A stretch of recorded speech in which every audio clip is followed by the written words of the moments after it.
Bonjour à tous, j'espère que vous allez bien. J'ai le plaisir de vous retrouver aujourd'hui pour une nouvelle vidéo.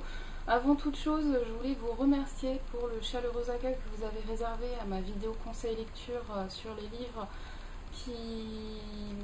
que vous pouvez lire quand vous n'avez pas le moral. C'est une vidéo qui vous a visiblement beaucoup plu et voilà, j'ai pris beaucoup de plaisir à la faire. J'ai pris encore plus de plaisir à découvrir vos réactions et vos commentaires sur cette vidéo. Si cette vidéo vous a plu, si vous avez d'autres envies de vidéos conseils lecture que je pourrais vous faire, je sais pas moi, les livres qu'on peut lire quand on est triste ou quoi que, quel que soit le sujet qui vous passe par la tête, n'hésitez pas, donnez-moi vos idées en commentaire et c'est avec plaisir que je réaliserai d'autres vidéos conseils lecture parce que c'est des vidéos un peu particulières mais qui visiblement vous plaisent beaucoup. Allons-y gaiement. Aujourd'hui c'est une vidéo sur mes dernières lectures, comme j'ai maintenant l'habitude d'en faire toutes les 2 semaines, dans ma dernière vidéo je vous parlais du deuxième roman de Jürgen Brecke, donc Mélodie pour une insomnie, que j'étais en train de lire. Je vous disais Jürgen Brecke, c'est un auteur que j'ai découvert avec le livre de Johannes, qui avait été un presque coup de cœur pour moi. Et donc là, c'est un petit peu différent, c'est une petite déception pour moi quand même. La première chose que je regrette, c'est que le livre est construit pratiquement de la même manière que le livre de Johannes. Donc, c'est-à-dire, vous avez deux histoires.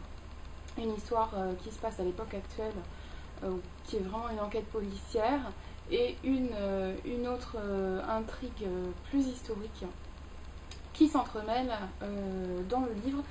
Et quand vous avez lu le livre de Johannes, vous savez déjà aux premières pages comment est-ce que ça va se goupiller. Et du coup, l'effet de surprise n'est plus vraiment le même. La deuxième chose que j'ai fortement regretté, enfin, qui m'a choquée, qui m'a gênée, c'est que c'est un livre qui est beaucoup plus violent, je trouve, que le livre de Johannes, qui était déjà pas mal, parce qu'il était quand même question d'un gars qui dépece ses victimes pour écrire sur leur peau, donc on est déjà à un niveau assez haut euh, dans l'horreur. Là, il est question d'un homme qui tue des chanteuses et qui leur arrache les cordes vocales. Euh, et quand on avance un petit peu dans le roman et qu'on découvre sa motivation, on se dit mais bon, c'est un petit peu trop de violence pour rien. Vous avez des scènes pratiques, enfin, vraiment insoutenables de passage à tabac où en fait les victimes sont carrément battues à mort. Vous avez des détails et c'est quand même dur. C'est très très dur. Vous avez une femme justement qui est battue à mort. Vous avez un chien qui est battu à mort. Enfin voilà, c'est assez insoutenable. Il y a des scènes qui m'ont quand même choquée. Et puis, j'ai trouvé que le rythme était beaucoup moins haletant que dans le livre de Johannes. Alors, je ne peux pas m'empêcher de le comparer au livre de Johannes, puisque c'est la même construction. C'est le même personnage, puisqu'on retrouve l'inspecteur Singsecker et puis sa copine Felicia, l'enquêtrice américaine. Voilà, je mets un bémol quand même à ce livre. C'est une bonne lecture, c'est un bon thriller, il n'y a pas de souci. Mais si vous êtes vraiment une âme sensible, ne le lisez pas. Et voilà, j'ai été un peu déçue, mine de rien. Je suis restée sur ma faim. Donc je mettrai ma chronique en ligne incessamment sous peu, parce qu'il faut que je la rende pour Babelio. Mais ma note est quand même inférieure à celle du livre de Johannes. Je pense que ça ne dépassera pas 14 sur 20. Ensuite, pour me refaire un petit peu les idées, j'ai choisi une lecture plutôt légère, donc qui s'appelle Une guitare pour deux. Donc c'est un roman de Marie Amato qui est publié aux éditions Nathan Jeunesse, que les éditions Nathan Jeunesse m'avaient envoyé sans me demander mon avis en service de presse. Alors c'est vrai que quand je l'ai reçu, j'ai fait waouh, Un livre jeunesse qui est un genre auquel je ne suis pas du tout habituée. Une histoire d'amitié entre deux ados autour de la musique. À la fin, vous avez des chansons. Je m'étais dit, oh là là, mon Dieu, ça va être cucu. Et puis pas du tout finalement. J'ai trouvé que c'était un roman, une histoire pleine de fraîcheur, très attendrissante sans pour autant être voilà, mièvre. J'ai passé un très très bon roman. Alors c'est très court, c'est écrit plutôt gros. Et ça fait, sans compter les chansons, ça fait 250 pages. Donc en une journée, vous l'avez lu. Hein. Et voilà, j'ai beaucoup aimé. C'est l'histoire de Trip et de Lila, qui sont deux adolescents qui vont au collège. Alors je pense qu'ils sont à la fin du collège parce qu'ils ont l'air d'être aux alentours de 14-15 ans. Et leur passion commune, c'est la musique. Trip adore la guitare et Lila joue du violoncelle. Et donc au lycée, au collège, je veux dire, ils ont la possibilité de louer une salle de répétition sur le temps du midi pour jouer de la musique. Et donc Trip et Lila vont se retrouver dans la même salle qu'ils vont louer un jour sur deux à intervalles.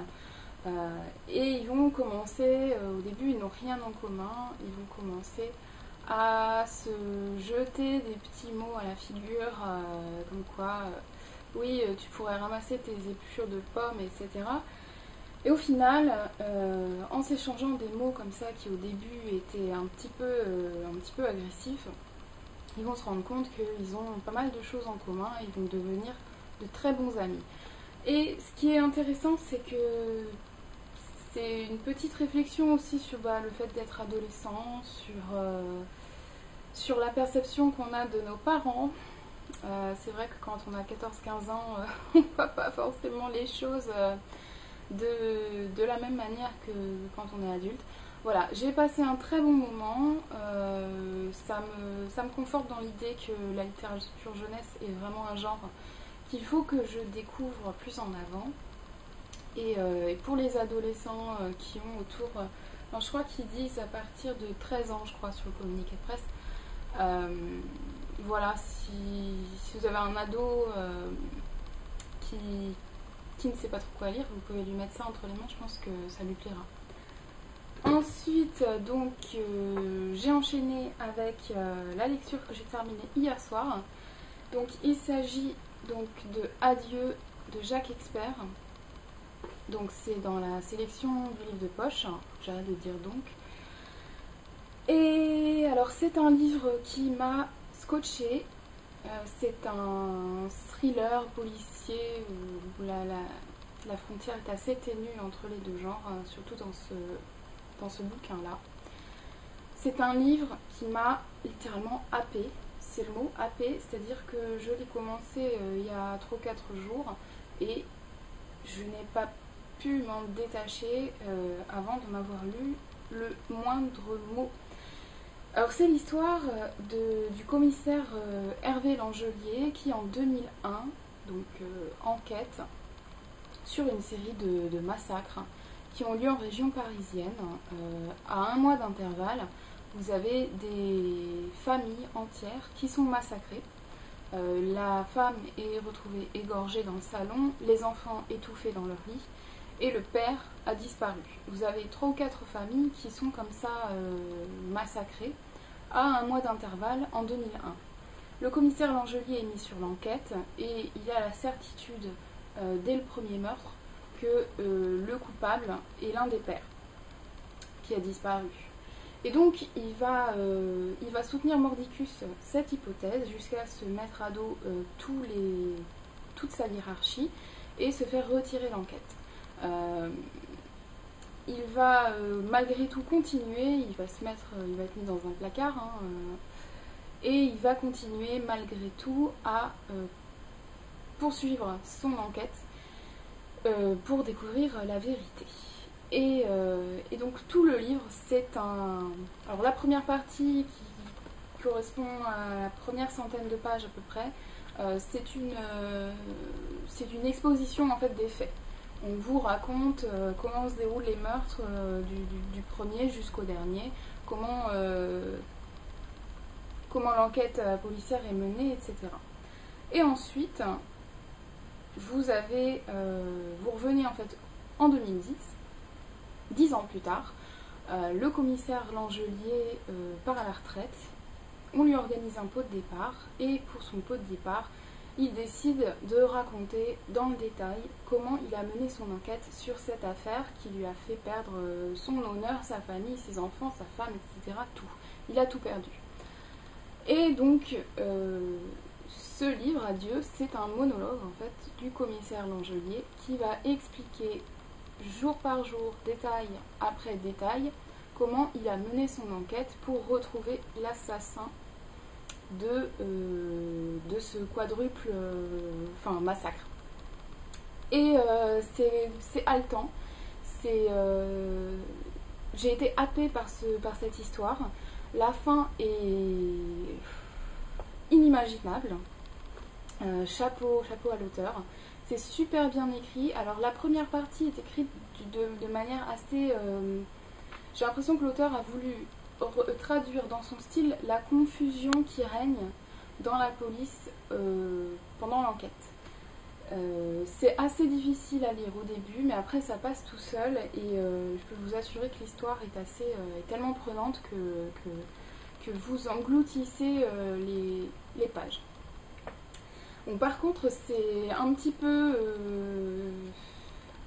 disons que c'est pas très joyeux. Donc, si vous n'avez pas le moral, faut pas le lire.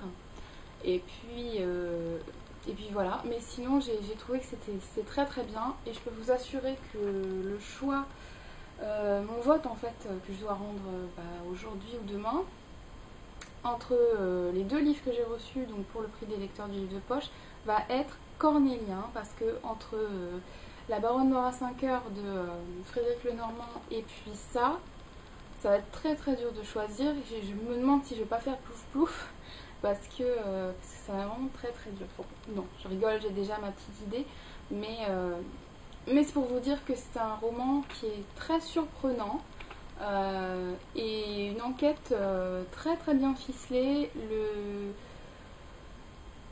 Le narrateur et derrière l'auteur a beaucoup de talent pour mener en bateau son lecteur et ça c'est quelque chose qui me plaît beaucoup.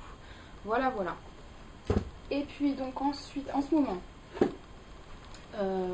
j'avance parce qu'on est déjà à 13 minutes. En ce moment, j'ai bientôt fini, je vous rassure. En ce moment, je lis Elle savait de Lee Child, que j'ai commencé aujourd'hui, j'ai lu 30 pages. Donc c'est un livre que j'ai reçu dans le cadre à nouveau du prix des lecteurs du livre de poche pour le mois de juillet, que je vous présenterai dans ma prochaine vidéo In My Mailbox. Et donc c'est une aventure de Jack Reacher. Alors moi je ne savais pas que Jack Reacher était à la base un livre, même une série en fait. C'est Lee Child c'est un personnage récurrent dans les romans de Lee Child. J'ai vu évidemment le film avec Tom Cruise, mais j'étais loin de soupçonner le fait que c'était avant un personnage littéraire. Et donc là, c'est avec beaucoup de joie que je vais le découvrir sur papier. Et je peux vous dire que les 30 premières pages me plaisent beaucoup, donc je vous en parlerai plus en détail dans la prochaine vidéo point lecture.